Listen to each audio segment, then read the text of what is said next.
Bonjour à toutes et à tous, bienvenue dans Vis-à-vis. Merci de nous rejoindre sur le plateau de Solidarité. Il y a 3 ans exactement, le 31 mars 2005, la télévision numérique terrestre, et en particulier notre chaîne Direct 8, faisait son entrée dans le paysage audiovisuel français. Et avec elle, nos émissions, dont évidemment celle-ci, Solidarité, dont je suis absolument ravie de célébrer avec vous aujourd'hui ce 3e anniversaire. Alors 3 années de Solidarité sur Direct 8, eh bien ce sont plus de 400 émissions, plus de 1200 responsables d'associations reçus ici sur ce plateau. Nous avons aussi donné la parole aux grands responsables de l'État, aux ministres, aux représentants des institutions, des collectivités, aux maires de France, à leurs équipes. Et également nous avons reçu les grands patrons, les mécènes, les présidents de fondations, histoire de prouver que la solidarité, finalement, c'est l'affaire de tous les secteurs, secteur privé, secteur public, secteur associatif. Mais la solidarité, eh bien, c'est aussi une histoire d'individus, d'hommes et de femmes qui ont voulu donner du sens à leur vie en s'engageant sur la voie magnifique du bénévolat et qui forcent l'admiration par leur générosité, par la gratuité de leurs actions, par cette propension au don de soi. Et puis, ce qui est bon, c'est de penser que ces bénévoles, ils sont plus de 15 millions en France, soit plus d'un Français sur 4 fait du bénévolat ici, aujourd'hui, dans notre pays. Et enfin, parmi ces individus engagés, eh bien, je n'oublie pas non plus de saluer toutes ces stars au grand cœur, ces sportifs humanistes et généreux qui savent aussi, eux aussi, jouer de leur célébrité et de leur charisme pour venir en aide aux personnes les plus démunies qui ont su eux aussi nous accorder de leur temps pour venir nous raconter leur belle histoire sur le plateau de Solidarité. Et pour fêter comme il se doit cet anniversaire, eh bien, j'ai souhaité réunir aujourd'hui quelques-unes des plus importantes personnalités qui comptent aujourd'hui dans le monde de la solidarité. J'accueille tout d'abord monsieur Xavier Bertrand. Bonjour monsieur, bonjour. Vous êtes ministre du Travail, des Relations sociales, de la Famille, de la Solidarité, nouveau secrétariat d'État qui vient d'arriver, celui de la Famille. Lors du précédent gouvernement, monsieur le ministre, vous étiez donc ministre de la Santé et des Solidarités. Ça veut dire que vous emportez le portefeuille de la solidarité avec vous, il vous colle à la peau un peu comme on dit? Parce que c'est pour moi un ministère très important. C'est vrai que je crois que dans une société comme la nôtre, on doit avoir toujours à l'esprit cette solidarité. Parce que la politique doit réussir à faire vivre ensemble les uns et les autres. Je crois que c'est un enjeu formidable. L'élu local que je suis a aussi cela en tête. Et je pense que c'est possible et indispensable aussi au niveau national. Et j'en profite également. Je suis très heureux de fêter cet anniversaire avec vous aujourd'hui, je tiens à le dire. Bon anniversaire. Bon anniversaire à la chaîne et à l'émission. On est ravis évidemment de vous avoir. On verra avec vous aussi comment la politique et la solidarité signent une collaboration de plus en plus peut-être efficace et nécessaire aussi. Et puis on se dit aussi que c'est peut-être un peu l'enjeu de la politique, comme ça, quand il y a une agitation sociale de l'opposition, un peu comme ce qu'on a vu ce week-end avec certains de vos grands dossiers, eh bien c'est de convaincre le grand public et les forces d'opposition qu'on est toujours dans la recherche de la vérité et du bien public. C'est peut-être aussi ça la mission de la politique. Merci beaucoup d'être avec nous aujourd'hui, monsieur le ministre. J'accueille également monsieur Guillaume Pépi. Bonjour. Bonjour monsieur, vous êtes président du groupe SNCF, en poste depuis fin février 2008. Après combien? 13 années quand même en tant que cheminot déjà? 15 années, oui. Voilà. Et vous êtes également président de la Fondation Solidarité SNCF. Oui, parce qu'en fait, nous, on est dans la situation un peu particulière d'être une entreprise qui a une place un peu à part dans le cœur des Français. On a énormément d'affection de la part des Français. Les Français aiment le train, ils aiment la SNCF. Bon, c'est vraiment la moindre des choses pour une entreprise publique comme nous que de rendre aux Français, et notamment à ceux qui ont besoin de plus de solidarité, un peu de cette affection. Donc c'est vrai qu'on est engagé depuis longtemps dans des actions de solidarité. Alors c'est une fondation qui a été créée en 96, d'abord placée sous l'égide de la Fondation de France, puis ensuite vous prenez votre autonomie en 2001, c'est ça? La fondation devient fondation d'entreprise?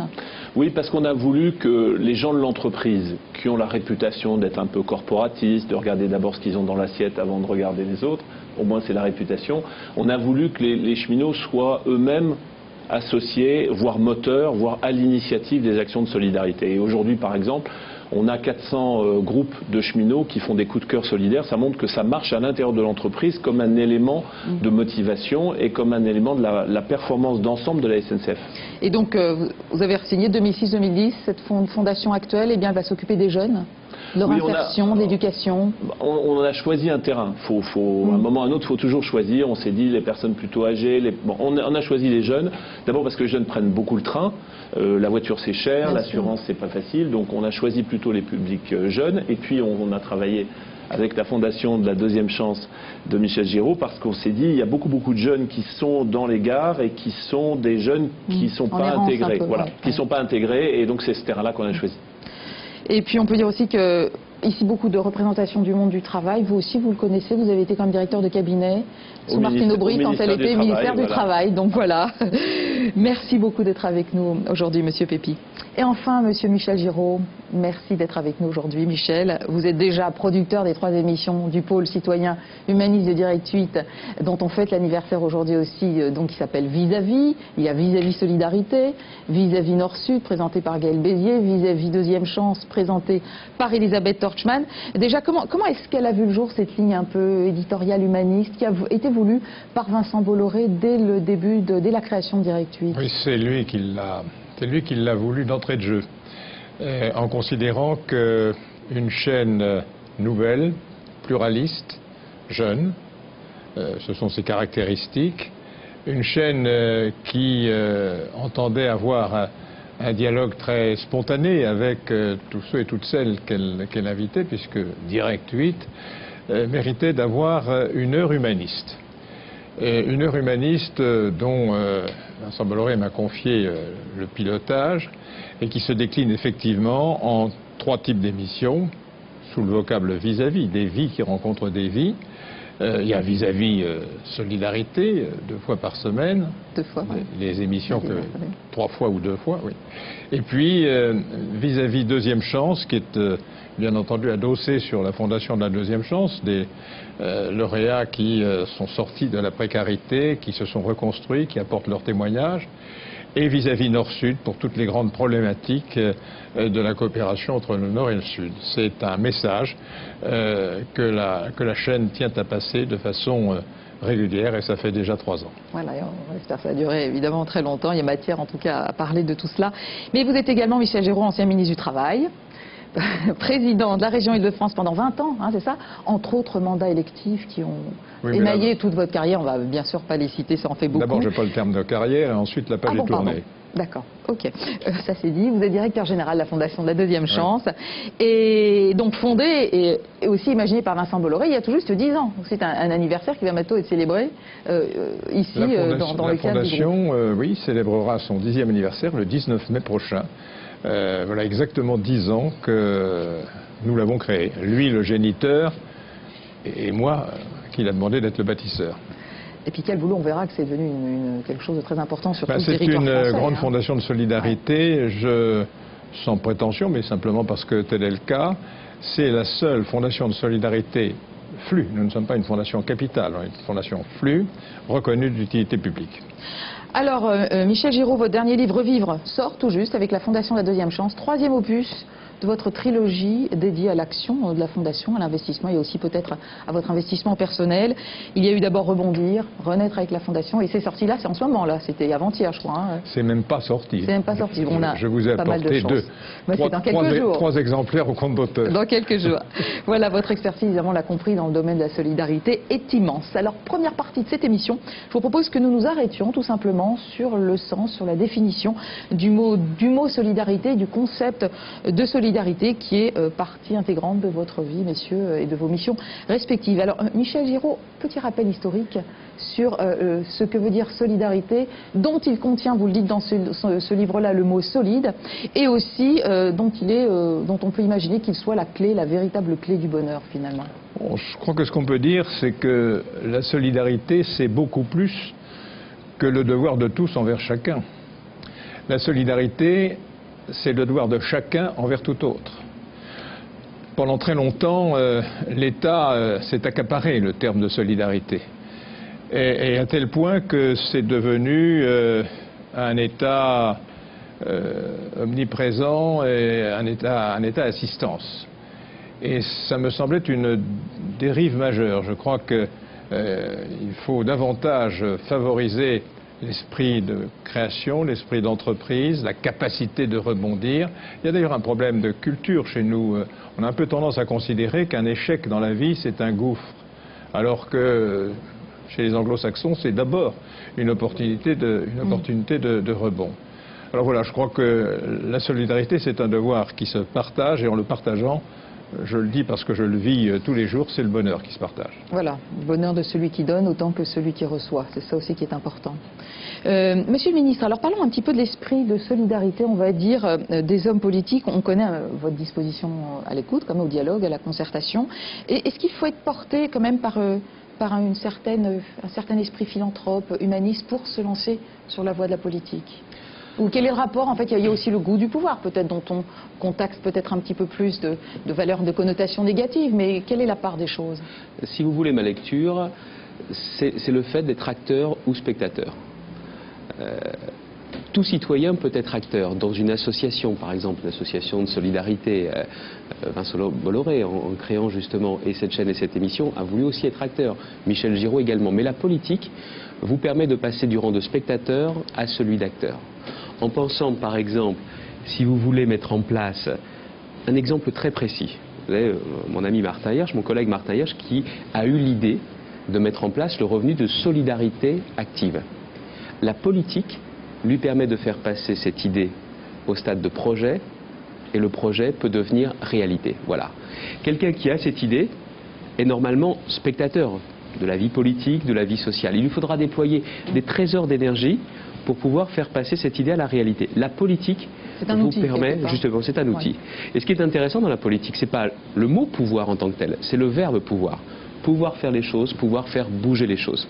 Je vous ai donné cet exemple précis parce qu'on en parle du revenu de solidarité active, mais voilà justement ce que permet la politique. Et à l'origine, c'est la volonté, certainement, davantage que d'autres, de faire bouger les choses, d'agir, de se rendre utile.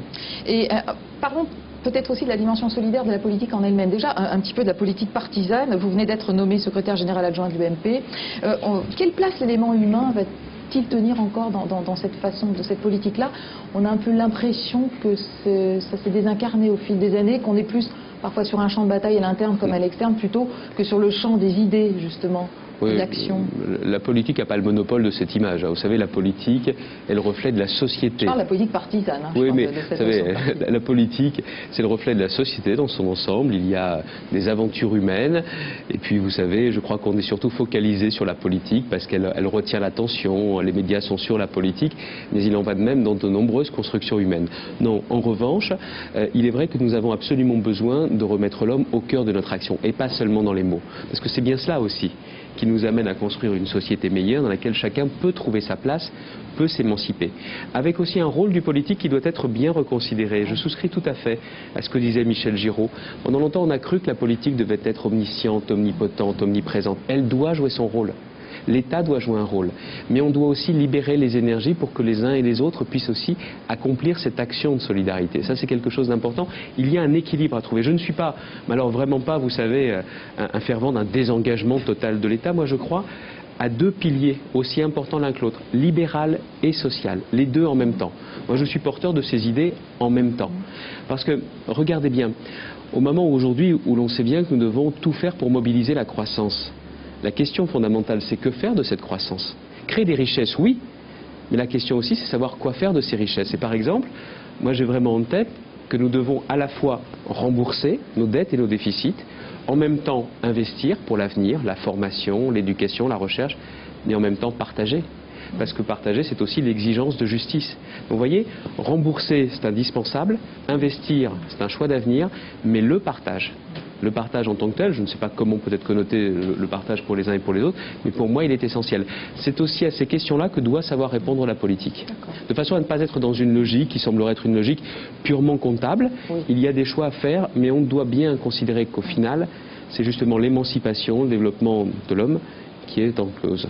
Alors maintenant, du côté de l'entreprise, Guillaume Pépi, on vous décrit vous aussi comme étant apprécié quand même pour votre talent de négociateur. Vous avez été vraiment sur le terrain au moment des grèves de l'automne, vous avez des bons rapports avec les syndicats. Ça doit commencer par là aussi dans le monde de l'entreprise, l'esprit de solidarité, déjà être un bon patron. C'est important. Et ça, je ne suis pas le meilleur juge, mais ce que je crois, c'est qu'il faut que les actions de solidarité dans les entreprises, elles soient bien en phase avec la stratégie de l'entreprise, avec la vision de l'entreprise. Ça ne peut pas être de la com, ça ne peut pas être quelque chose qui est versé pour faire social ou pour faire moderne. C'est quelque chose qui doit être en résonance. Nous, par exemple, ce qui est important pour nous, c'est que l'entreprise SNCF, c'est une entreprise qui est présente sur tout le territoire. Donc, en fait, on compte sur les associations. On aide les associations à aider. Autrement dit, c'est sur le tissu des gens sur le terrain qu'on va s'appuyer. Et puis la deuxième chose, c'est que nous, on est une entreprise dans laquelle les valeurs de solidarité ont toujours eu un très grand rôle.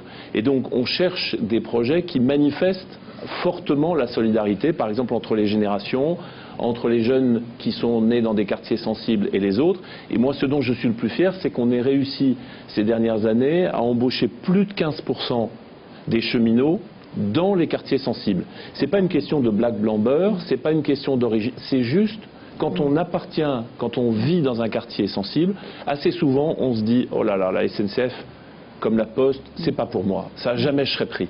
Ben, on est en train de faire la preuve du contraire, c'est qu'on peut habiter dans un quartier sensible et en même temps accéder aux emplois qui sont ceux de l'intérêt général, c'est-à-dire aux emplois publics. Alors parlons un petit peu des cheminots, dimension solidaire historique des cheminots.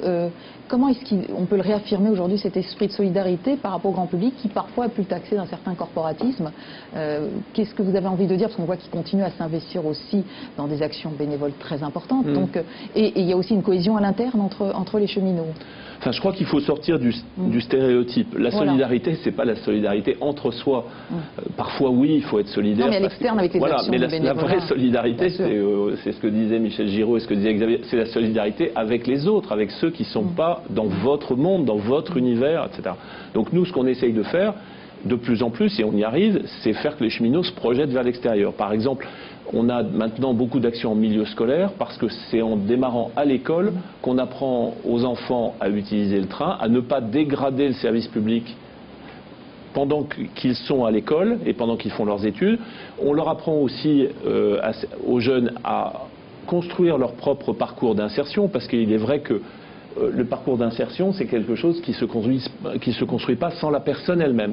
Donc ces actions de solidarité, il faut les tourner vers le monde extérieur. Et la SNCF, moi, si j'ai un projet devant moi, c'est que ça soit une entreprise ouverte vers l'extérieur. Pas une entreprise qui a peur, pas une entreprise qui fait peur, pas une entreprise fermée à l'extérieur. Puis on a envie de dire d'un point de vue assez symbolique, la SNCF, donc c'est un réseau de communication.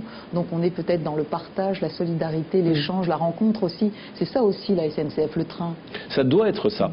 L'accès au train, par exemple, c'est déjà une action de solidarité considérable. Vous savez, l'ancienne conception du service public, c'est on va partout et on dessert tous les villages, même s'il y a 1 ou 2 ou 3 voyageurs. Le service public d'aujourd'hui, c'est que tout Français, quelle que soit sa condition physique ou mentale, puisse accéder au transport. Et donc nous avons un gigantesque trajet à effectuer pour adapter les gares à la mobilité réduite, aux personnes malentendantes, aux personnes malvoyantes. C'est ça le vrai service public d'aujourd'hui.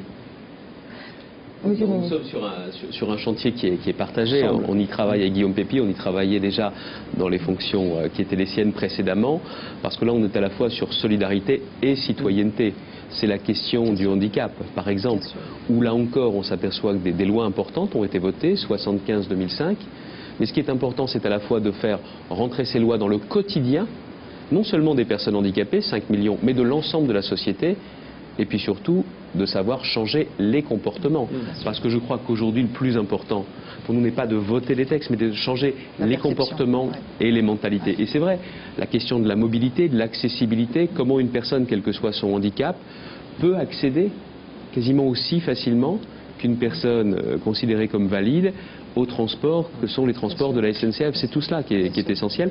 Et vous voulez que je vous dise, pour les responsables que nous sommes, ça nous impose de savoir être capable de nous mettre à la place des autres. Je crois qu'en définitive, le véritable respect... parce qu'on vous a souvent reproché le contraire. Donc le véritable respect, c'est d'être en mesure de se mettre à la place, justement, de ceux à qui on s'adresse. C'est peut-être comme ça que l'on comprend mieux et que l'on sait aussi mieux répondre aux enjeux qui sont devant nous.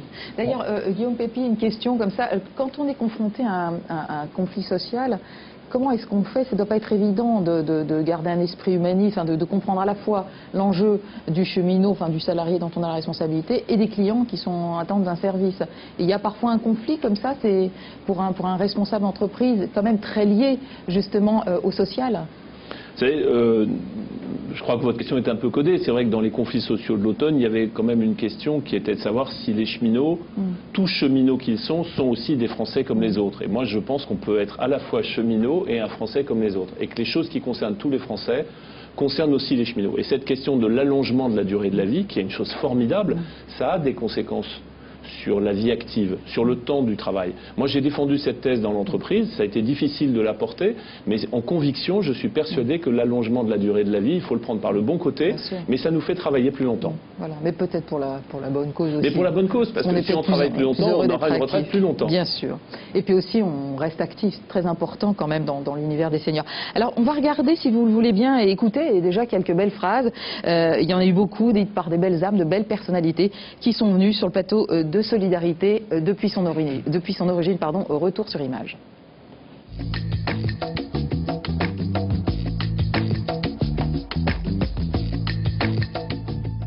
Vincent, alors comment est-ce qu'on peut expliquer au grand public que derrière ces colosses-là qui s'affrontent physiquement, il y a beaucoup de finesse.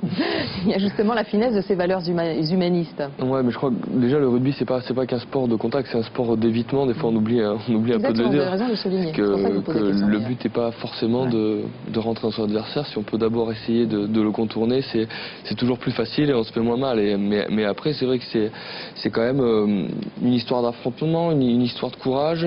Et c'est pour ça aussi qu'on partage les valeurs avec la maladie. Je crois que les enfants qui font du sport ou les enfants qui sont malades, ils se battent contre quelque chose. Je crois qu'ils nous donnent des leçons de vie parce que c'est d'abord du courage, c'est de l'amitié, c'est de la solidarité, c'est de la présence et pour aller vers un objectif. Mon engagement était immédiat parce que justement il y a peu de gens qui avaient fait des démarches et c'est généralement c'est une lutte qui fait un peu peur, qui fait peur même des gens très bien a priori. C'est pour ça que d'ailleurs il y a ces procès en cours, mais on essaye aussi de sensibiliser les gens en France, des gens des grandes entreprises par exemple, les dirigeants qui envoient des coopérants, et c'est normal, par exemple à l'étranger. On sait que la pédophilie malheureusement passe aussi par la prostitution et que bon nombre, alors il y a des pédophiles évidemment dément et manipulateur, mais il y a aussi, et c'est terrible à dire, la majorité sont des hommes mariés, pères de famille, qui vont passer 3 jours pour une mission en Afrique ou autre, et qui un soir vont déraper. Il n'y a pas de développement durable de l'entreprise elle-même sans prise en compte de toute sa dimension sociale. Comme je vous le disais, notre clientèle est grande comme 2 fois la population française. Il est totalement exclu d'être des gens égoïstes dans notre coin en train de faire notre travail à nous, indépendamment de tout autre. Nous sommes dans la société. Nous l'avons vu d'ailleurs, on a une autre fondation qui s'appelle la Fondation Photo. Quand on a eu les premières photos qui étaient des photos très sociales, on a des conseillers de clientèle qui nous ont dit « Oh, mais j'oserais pas montrer ça à ma clientèle ». Je dis « Vous allez le montrer à votre clientèle ». Car les clients, et d'ailleurs ils l'ont beaucoup apprécié, les clients c'est d'abord des citoyens, c'est pas des clients de banque. Ils sont clients de banque un tout petit bout de leur vie et le reste du temps ce sont des citoyens. Et nous voulons parler aussi à ces citoyens. J'ai eu l'occasion de visiter le service du professeur Tadier et c'est une expérience terrible. Quand on est là, comme vous vous en souvenez, où on voit arriver vos patients dans les couloirs sur des brancards dans un état absolument invraisemblable, on se dit, allez, respecter la vitesse, c'est vraiment rien à côté de ça. C'est-à-dire, voilà, et vraiment, certains débats deviennent terriblement dérisoires par rapport à cette réalité humaine qui est absolument terrifiante. Je veux dire, voir souvent ces jeunes personnes, d'ailleurs, jeunes femmes, jeunes garçons, qui sont là. C'est une leçon. Alors, je ne veux pas proposer la visite de votre service à l'ensemble des Français, mais on verra je veux dire, oui, peut-être à travers un média. Alors, mais c'est une leçon pour être raisonnable, c'est une leçon de prudence. Je veux dire qu'en quelques minutes, on est tellement secoué par la réalité de vos patients qu'on pense à ça ensuite constamment. L'entreprise ne peut pas être philanthrope. Quand on a la charge d'une entreprise et qu'on doit des comptes à ses actionnaires, on doit pouvoir prouver à ses actionnaires que toutes les sommes qui sont confiées au mandataire social ont été utilisées dans l'intérêt bien compris de l'entreprise. Sinon, en droit pénal, ça s'appelle de l'abus de biens sociaux. L'entreprise n'a pas à être philanthrope. Mais cette personne morale est une communauté d'hommes et de femmes. Ce que j'allais dire, elle est composée effectivement d'humains. Qui a un projet. Et elle comprend, certaines l'ont compris il y a bien longtemps, que la finalité proprement économique n'épuise pas la vocation de l'entreprise, que l'entreprise est un être collectif qui vit dans une société, et que tout ce qui peut contribuer au bien commun, à la paix civile, à la convivialité, est dans l'intérêt de l'entreprise. Je crois que ça reste encore très difficile de réaliser que ces mauvais traitements, de quelle que soit leur nature, que ce soit des maltraitances physiques, psychologiques ou sexuelles, que ça peut arriver dans tous les milieux, auprès de gens que vous connaissez, que vous croyez être bien sous tout rapport. Et il peut se faire qu'en effet, les enfants soient maltraités chez eux. Donc il faut être très vigilant, très averti et ne pas hésiter à en parler à d'autres pour essayer de mieux cerner le problème. Vous avez eu, dans le discours que vous avez prononcé lors de l'inauguration du siège de l'établissement français du sang, dont M. Jacques Hardy est donc le président, vous avez eu ces mots, je vous cite, le bénévolat dans les associations de donneurs est un complément essentiel à la générosité des Français. C'est vraiment une démarche globale et là aussi les associations sont un formidable support de ce don. J'étais chez moi voilà 10 jours avec un représentant de l'établissement français du Nord-Pas-de-Calais et il y avait là 60-70 personnes dans un canton de Picardie. Ils étaient là un vendredi soir avec un nombre de dons formidables. Ils recevaient donc justement une médaille. Mais pour eux, à la limite, c'est devenu quasi naturel. Et je leur disais à ces bénévoles, non seulement vous faites un travail remarquable, mais surtout, soyez en plus des ambassadeurs du don. Parce qu'on l'a vu cet été. À un moment donné, on a été à 2 doigts de manquer, justement. Il y a eu un appel aussitôt à la générosité. Ça a marché de façon formidable. On a évité justement d'être en rupture. Jacques Hardy, ses équipes se sont vraiment mobilisées et les bénévoles aussi. Mais il ne faut pas qu'on arrive parfois à des situations de rupture comme celle-ci. Il faut bien comprendre qu'en France, la qualité, la sécurité de la transfusion sont complètement garanties et qu'il faut aussi avoir davantage de donneurs, d'où l'intérêt de cette campagne. Xavier Bertrand, alors on vous entend dans ce sujet parler avec une certaine émotion justement de cet humanisme de proximité, de cette solidarité, parce que c'est important aussi dans votre vie, votre mission d'élu à Saint-Quentin, dans votre commune de l'Aisne. Et là, vous en parlez avec quelque chose quand même de particulier qui n'est peut-être pas forcément donné à tout le monde non plus. Oui, mais je crois que ce qui est très important pour les responsables nationaux que nous sommes, c'est de faire en sorte que cette solidarité active, qui existe au niveau local, qui bien souvent n'a pas attendu les responsables publics, nous sachions faire la même chose sur le plan national. Regardez par exemple, pour un maire, et là Michel Giraud pourra apporter aussi son témoignage. Un maire réussit, même si c'est difficile, à faire vivre ensemble des personnes différentes, des communautés différentes. Il nous faut savoir faire la même chose sur le plan national. Il n'y a pas que les Coupes du Monde de football réussies ou gagnées qui peuvent faire vivre ensemble tous les Français. Il n'y a pas justement que la perspective d'avoir des Jeux Olympiques qui doit nous permettre, par exemple, comme ça a été le cas pour cette opération en 2012, de nous rassembler. Il faut qu'on sache le faire au quotidien. Je sais bien que c'est pas facile, mais c'est aussi pour ça qu'il nous faut absolument avoir ça à l'esprit, parce que l'enjeu aujourd'hui, est-ce que les gens vont devenir solitaires ou est-ce qu'ils vont rester solidaires? Il n'y a pas de fatalité à cela, mais on voit bien qu'il y a la tentation du repli sur soi, qu'on a justement parfois des gens qui sont tentés de s'ignorer, ou parfois même de se rivaliser ou de se détester.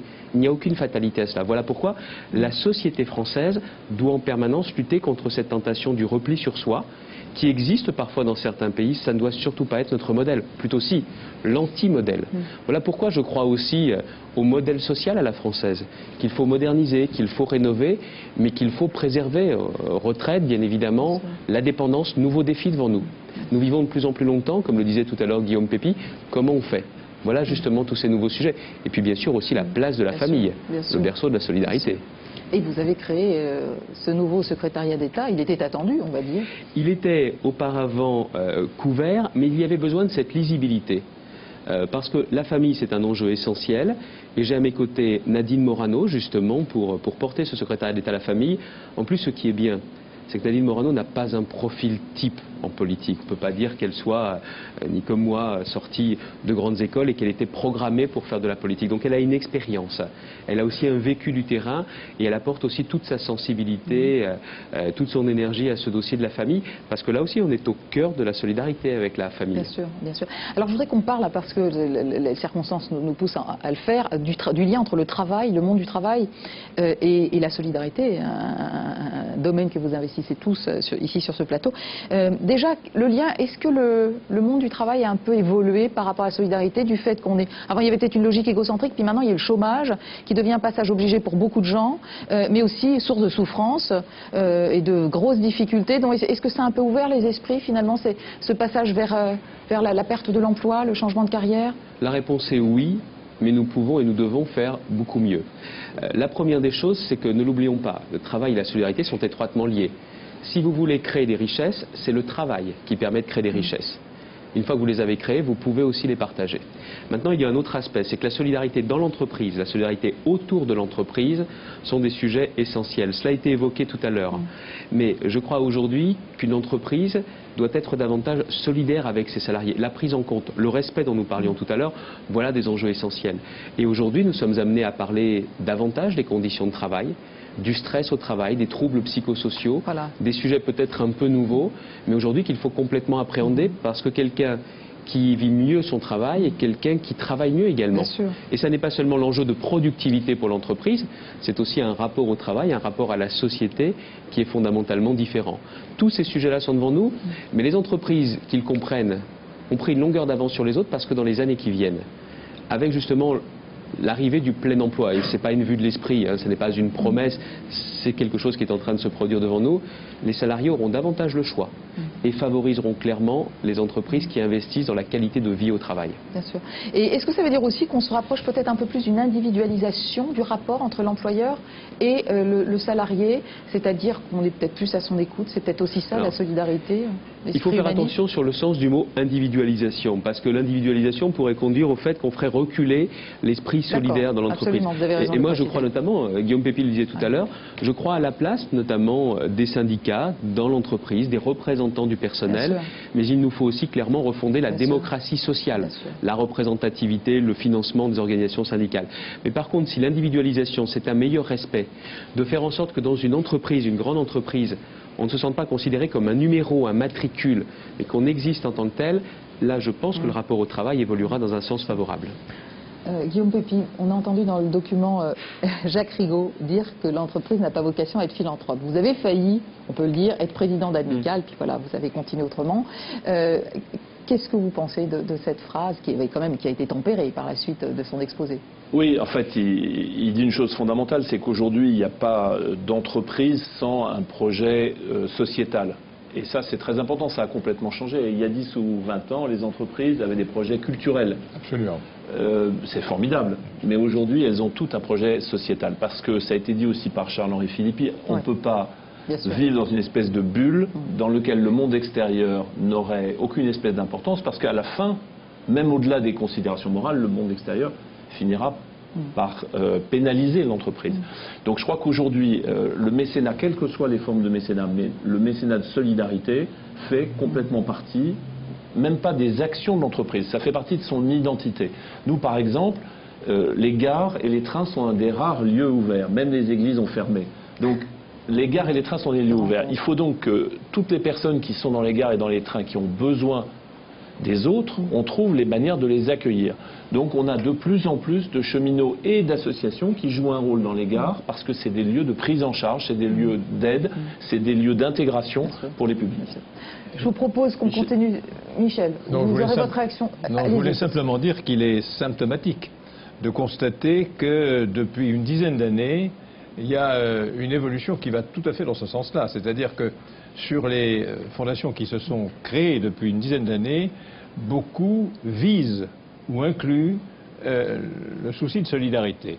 Et ça rentre dans le cadre de ce qu'on appelle les critères sociétaux d'appréciation d'une entreprise.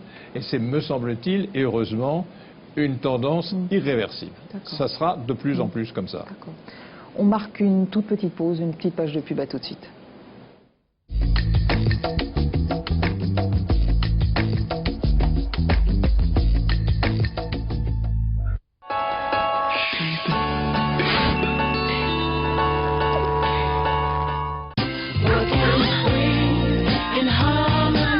Aujourd'hui, vous êtes libre de changer de fournisseur d'énergie et de choisir une électricité moins chère avec 25% d'électricité verte. L'énergie positive Poeo. Appel gratuit au 0800 008 800.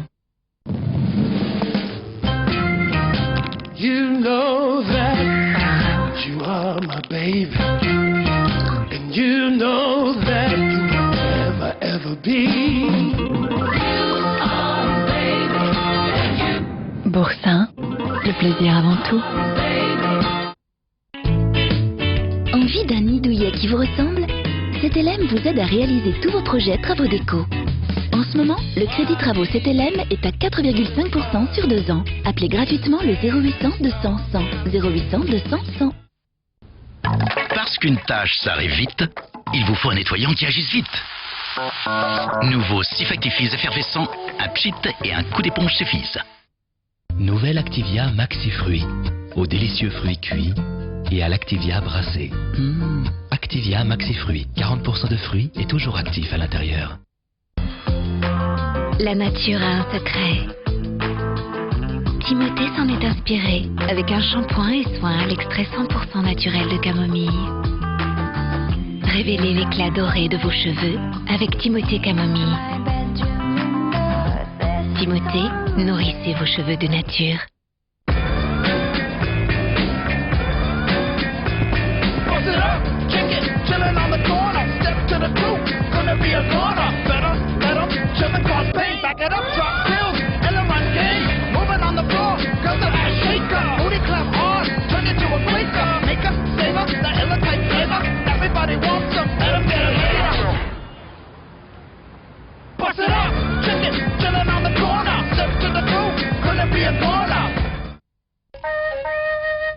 Ça y est, ça recommence. Eh oui, vous faites tout pour qu'ils se nourrissent bien, mais eux, ils ne trouvent pas toujours ça bon. Aujourd'hui, il y a Panzani Plus. Des pâtes avec plus de fibres, des vitamines, des minéraux, comme dans le blé complet. Avec en plus le même goût que vos pâtes classiques. Et ça, c'est nouveau. Nouveau Panzani Plus, meilleur pour vous et toujours aussi bon.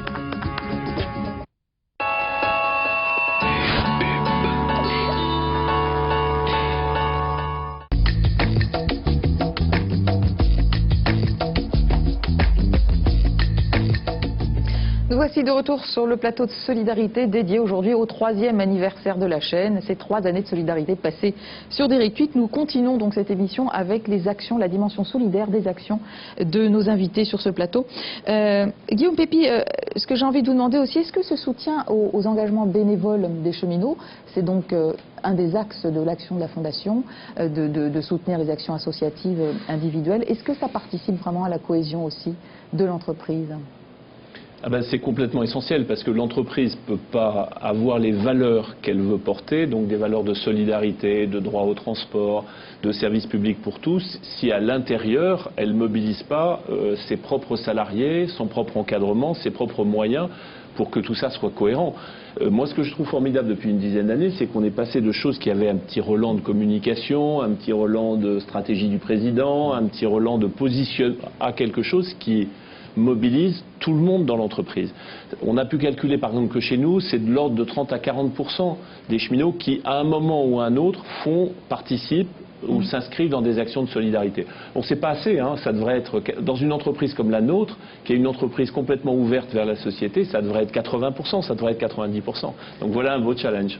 Alors la Fondation Solidarité SNCF va continuer à vivre. Qu'est-ce que vous avez comme nouveauté à venir, ou est-ce que finalement on est déjà sur des rails très positifs, très porteurs de votre action ? On a 2 directions. La première, c'est d'aller toujours plus sur le territoire. Parce que c'est facile de faire quelque chose dans les grandes villes, c'est moins facile de faire quelque chose qui irrigue le territoire. Donc on est maintenant de plus en plus au contact des villes, des associations, et pas que dans les grandes associations, les grandes villes. Et la deuxième chose, c'est de toucher des publics par des nouveaux moyens. Le sport, par exemple, a une actualité formidable. Mais toucher des publics par le sport pour leur apprendre les valeurs collectives, les valeurs du respect de l'autre, du respect des règles. Chez nous, dans les trains et dans les gares, le respect des règles, c'est quand même le B à bas. Donc on a beaucoup d'actions en ce moment en direction des jeunes sur le sport, parce que foncièrement, quand on joue au foot, quand on joue au hand, quand on joue au volley, on apprend le respect des règles, et dans les trains et dans les gares, le respect des règles, ça compte. Bien sûr. Xavier Bertrand, donc on ne peut pas passer en revue tous les chantiers du ministère du travail, c'est compliqué. Mais quelques mots tout de même peut-être sur les plus novateurs, les plus récents. Il y a le projet de loi de modernisation du marché du travail.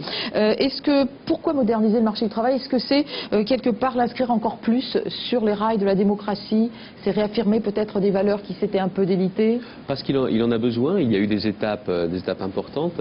Michel le sait bien, il a été aussi un acteur important de cette modernisation du marché du travail. Et aujourd'hui, en 2008, il faut franchir une nouvelle étape.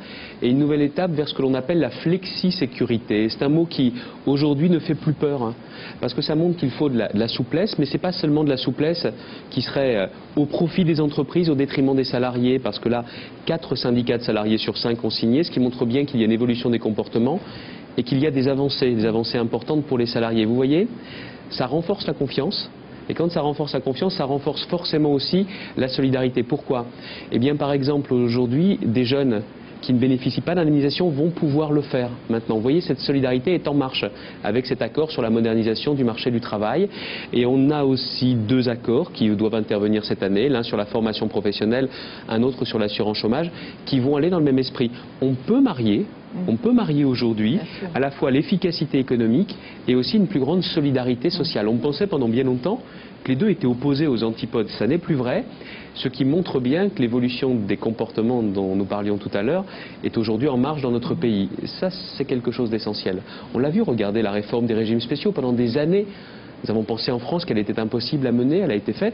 Beaucoup de détermination, beaucoup de dialogue et de respect. Bien sûr. Et je pense que c'est un peu ce cocktail qui permet d'allier à la fois la recherche de l'efficacité économique, les réformes et aussi une plus grande solidarité. Alors je vous propose un deuxième mini best-of, comme on dit, de ces interventions qui ont fait finalement le sel et le piquant de solidarité depuis 3 ans.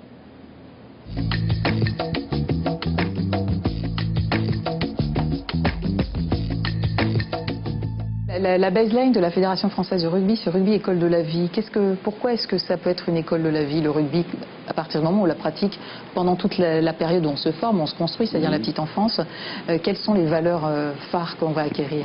Parce que c'est constructeur, parce que déjà les valeurs du rugby sont celles pour moi des valeurs un peu humanistes, un peu. Nous on s'y retrouvait en tant que famille nombreuse, déjà par rapport à la dépense énergétique, hein, ça comptait quand même, mais aussi par rapport aux valeurs du rugby traditionnel telles que la solidarité, l'entraide, l'altruisme.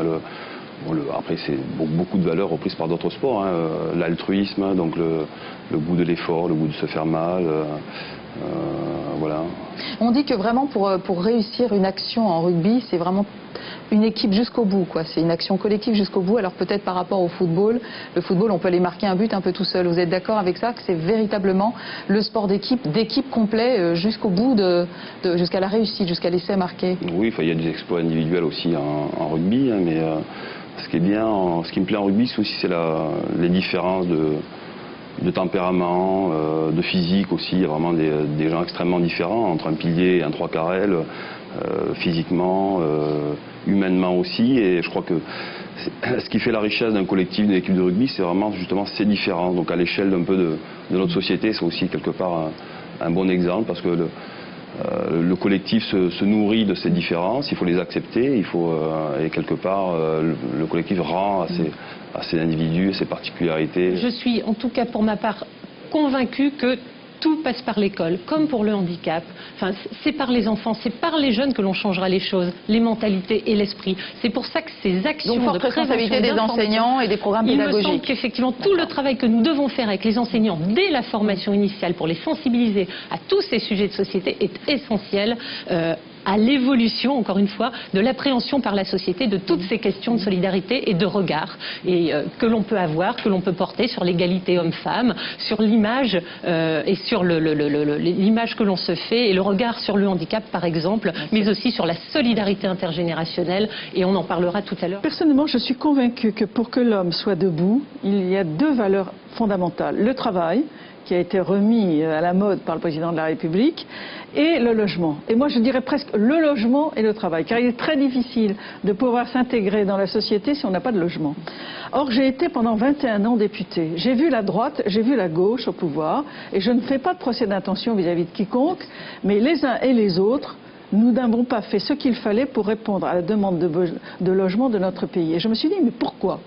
Et voyant que nous n'arrivions pas à le faire, et à la suite de cet intérêt pour le plus fragile, le travail que j'ai pu faire avec les associations, elles-mêmes, elles ont conçu le droit au logement opposable. Et devant cette inefficacité du politique, eh bien, en 2005, j'ai déposé une proposition de loi pour nous contraindre à répondre à ce scandale en France, 5e puissance mondiale, qui tolère que sur son territoire, tout le monde n'ait pas un logement. Ça a changé vraiment beaucoup de choses. À titre personnel, par exemple, j'ai eu un interlocuteur unique. Alors qu'avant c'était un parcours du combattant, depuis 15 ans que je suis tétraplégique, j'ai vu ce qu'a apporté cette nouvelle loi en matière de démarches administratives notamment. Quand on a un projet de vie, maintenant on peut, quand on est une personne handicapée, s'adresser à cette maison du handicap dans son département et mener à bien ce projet de vie en ayant des compensations tout d'abord financières, puis techniques avec le matériel nécessaire pour la compensation du handicap, voire même bien sûr physique avec les auxiliaires de vie. Tout ça, ça commence à être fluide, ce que vous voulez dire. Ça se met vraiment en place concrètement, quoi. Voilà, on parlait des auxiliaires de vie tout à l'heure. Il y a la semaine dernière eu un plan des métiers de la dépendance, initié par Valérie Létard, secrétaire d'État Solidarité auprès d'Xavier Bertrand, qui va valoriser et rendre plus attractif ce métier d'auxiliaire de vie à domicile, ce qui n'était pas le cas jusqu'à présent. Et parfois, tous les traitements ne sont pas forcément adaptés. Parfois, la médecine est confrontée à quelque chose qui est abominable. Nous avons des traitements d'une très grande efficacité, mais parce que la personne est sans papier, parce que la personne n'est pas prise en charge, parce que la personne sortant de l'hôpital pourrait ne pas pouvoir suivre. Le médecin va se demander dans quelles conditions, alors que c'est mon devoir de médecin, vais-je pouvoir le faire bénéficier de ce progrès. Et je ne cite pas tous les problèmes, mais en permanence, il y a une espèce de tension entre le progrès scientifique et médical et la signification personnelle qui a une dimension morale pour le malade de la mise en œuvre de ce progrès. Moi j'ai rencontré Agnès B qui venait, la styliste qui m'a aidé à monter une pièce de théâtre. J'ai rencontré des profs de théâtre, j'ai rencontré des profs qui me disaient mais putain, mais comme tu parles avec ton... Lui, il est champion de sport de combat, moi je suis champion de tchatch. Champion de tchatch, donc comme tu parles... C'est un gâchis, et quand on est dans les prisons, on voit bien qu'il y a un gâchis monumental. Ouais. Et ces gens-là... Oui, ce qu'on veut dire, c'est qu'en prison, il y a quand même des mecs bien dans le fond, mais qui ne le savent pas encore, ou qui n'ont pas encore 80% des gens qui sont en prison ne sont pas différents des gens qui sont à l'extérieur, sauf qu'ils ont choisi un chemin qui les pousse à avoir une attitude, un comportement, un raisonnement différent d'une autre. L'année dernière, ou il y a 2 ans, je sais plus, j'étais dans un hôpital qui a été un peu pilote, même avant le vote de la loi, et qui d'ailleurs ne s'en cachait pas, c'était à Nantes. Et j'ai rencontré toute l'équipe médicale, je pense que c'était il y a 2 ans. Et ils m'ont dit, vous savez, c'est toujours un problème, l'avortement pour les femmes. Quand on peut l'éviter, il faut toujours l'éviter. Et d'ailleurs, il y en a qui viennent se faire suivre, qui ont besoin de psychologie. Donc, c'est pas neutre. C'est pas neutre. Et je crois qu'en tout cas, il faut qu'elles-mêmes se sentent confortées, aidées, le cas échéant. Mais moi, je pense que pour les hommes, en définitive, il y a toujours l'idée que l'avortement, justement, est un peu une sanction, et c'est peut-être pour ça qu'ils l'acceptent, tandis que la contraception, ça se fait sans eux. Et ça, ils ne supportent pas. Je crois que vraiment l'idée que c'est la femme qui est maître de savoir s'il y aura ou pas un enfant, car je dis il y aura ou pas parce qu'il y a aussi des femmes qui disent qu'elles prennent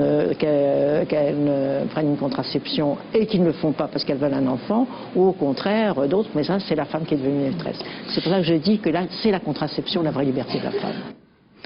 On finit sur la femme, Xavier Bertrand. Parité aussi, protection de la femme, accompagnement de la femme en société, très important, chantier sur lequel vous travaillez avec Valérie Létard. Égalité professionnelle, homme-femme. Égalité professionnelle, c'est égalité salariale. Puis là aussi, il faut qu'on sorte des grands discours, parce que depuis 1972, à travail égal, salaire égal. C'est bien que ce n'est pas le cas. Dans un même bureau, un homme, une femme, même formation, même cursus, les salaires ne sont pas au même niveau. Donc là, on va aussi changer les choses. Il ne faut pas trop compter sur moi pour faire des grandes déclarations, des grands discours, mais pour changer les choses. Et en changeant les comportements, ceux qui ne veulent pas jouer le jeu, eh bien, seront pénalisés. Peut-être que comme cela, enfin, les choses vont bouger, j'ai le sentiment. Mais égalité professionnelle, ça va au-delà. Bien sûr. Ça va au-delà, c'est la place de la femme dans la société. C'est la diversité aussi, plus largement par extension. Tout à fait, cela veut dire également mettre en place le droit de garde opposable, notamment pour la garde d'enfants, qu'une femme qui par exemple travaille ait une place en crèche ou une place d'assistante maternelle, en lui laissant le choix, mais pour permettre justement que cette solidarité soit en action aussi entre hommes et femmes. Et puis alors, donc on a dans ce sujet beaucoup de choses, les enfants, l'école, le logement, le handicap, les droits de la femme, je le disais, les détenus, la maladie, et il y a aussi un chantier très important, c'est celui de la dépendance, c'est le fameux 5e risque. Nous vivons de plus en plus longtemps. Formidable bonne nouvelle. Vous avez aujourd'hui 1 300 000 de personnes de plus de 85 ans en France. En 2015, c'est-à-dire tout de suite, il y aura 2 millions de personnes de plus de 85 ans. Et donc par rapport à ce constat, ce qu'il faut faire aujourd'hui, c'est relever le défi, c'est-à-dire combien de places devons-nous construire dès maintenant dans les maisons de retraite. Les nouvelles maisons de retraite, d'ailleurs, pas celles seulement d'aujourd'hui, mais de demain et d'après-demain. Combien de services à domicile nous devons créer? Comment doit-on mettre en place l'aide personnalisée d'autonomie, l'APA? Et puis aussi le reste à charge. Est-ce qu'il y a un niveau de reste à charge que l'on peut supporter? Parce qu'aujourd'hui, quelles sont les questions qui sont posées, notamment par rapport à la maladie d'Alzheimer? Est-ce que si demain mes parents sont touchés, est-ce que je vais avoir une solution? Et pas dans 6 mois ou dans 9 mois, est-ce que je vais avoir une solution tout de suite? Et là, encore une fois, c'est plus l'heure des grands discours. Il va falloir relever ce défi. Et vous voyez, ce qui serait bien, c'est qu'aussi sur des sujets comme ça, la classe politique puisse elle aussi faire preuve de solidarité. Il y a tellement de sujets sur lesquels les options sont différentes, droite et gauche, qu'il faut d'ailleurs assumer ces divergences. Mais il y a quand même d'autres sujets sur lesquels je n'ai pas le sentiment que les recettes soient de droite ou soient de gauche. Et que nous pouvons peut-être, comme l'ont fait certains pays, parfois faire preuve de maturité politique et sociale. On est dans une quête de la vérité. Oui, je le pense. Ce qui veut dire aussi pour les gouvernants, ne pas arriver avec un projet tout ficelé en disant voilà la vérité. Voilà pourquoi dans l'approche que j'ai aujourd'hui avec Valérie Létard sur le 5e risque, je vais rencontrer tous les acteurs en disant quelle est votre vision justement du chantier de la dépendance? Il y a des mesures généreuses qui sont attendues, il y a aussi des mesures courageuses. Comment vous voyez les choses? Parce que je pense que nous partageons souvent les constats, les diagnostics en France. Ce serait bien que l'on puisse partager aussi les solutions, parce que cela donnerait davantage confiance dans les solutions qui sont trouvées. C'est vrai pour les retraites, c'est vrai justement pour la dépendance. Moi, je suis prêt aussi à cet effort, mais je pense que ça serait pour nos concitoyens un gage d'une confiance renforcée. On approche de la fin de l'émission. Monsieur le ministre, j'avais envie de citer cette phrase que vous avez eue au moment du discours des vœux de la presse, le 16 janvier, donc dans votre ministère. Il est important qu'en 2008, la démocratie sociale puisse progresser et aller plus loin encore. En quoi, justement, cette démocratie sociale doit-elle évoluer et en quoi, quelque part, eh bien, notre époque lui a opposé des entraves? Parce que je pense qu'une page s'est tournée, politiquement parlant, en 2007. Mais avec l'élection du président de la République, oui, mais pas seulement. Il y a un message très fort. 2 fois moins d'abstentionnistes que 5 ans auparavant. 2 fois moins de votes extrémistes que 5 ans auparavant. Ça a une signification. Les Français croient à nouveau la politique. Mais je vous l'ai dit tout à l'heure, il ne faut pas que la politique soit omnisciente, omniprésente. Nous avons besoin aussi d'une nouvelle page sociale. C'est-à-dire avec des Français, des salariés qui font confiance aussi à leurs représentants dans l'entreprise. De se dire, si je fais confiance à un syndicat, ça compte, ma voix sera entendue. Voilà pourquoi ce qui a été fait sur le plan politique, nous devons aussi savoir le faire sur le plan social, parce que la solidarité se fait aussi dans le champ social. Sur le champ sociétal, bien sûr. Et une émission comme la vôtre est formidable, qui permet justement aux uns et aux autres de s'exprimer, mais sur le champ social, c'est essentiel. Michel Giraud, pour terminer, les 10 ans de la Fondation, alors qu'a-t-elle déjà fait de magnifique et que reste-t-il à faire? Il reste beaucoup à faire. Aujourd'hui, c'est quoi la Fondation? C'est énorme en France. Rayonnement. Oui, c'est 60 sites relais, c'est 2 rebonds de vie aidés et accompagnés par jour. Bien, mais il y a encore beaucoup à faire. Il y a 10 ans, on a créé un tout petit ruisseau.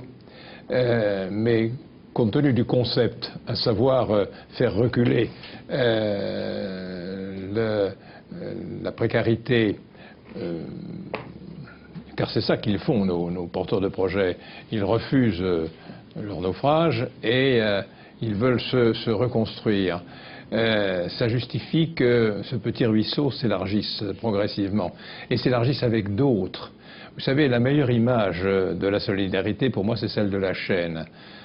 à chacun son anneau. On s'efforce de faire en sorte qu'il soit le plus solide possible. Mais les anneaux, c'est fait pour s'emboîter. Et alors, il y a une chaîne horizontale entre ceux et celles qui se consacrent à cette démarche de solidarité, mais il y a aussi une chaîne verticale.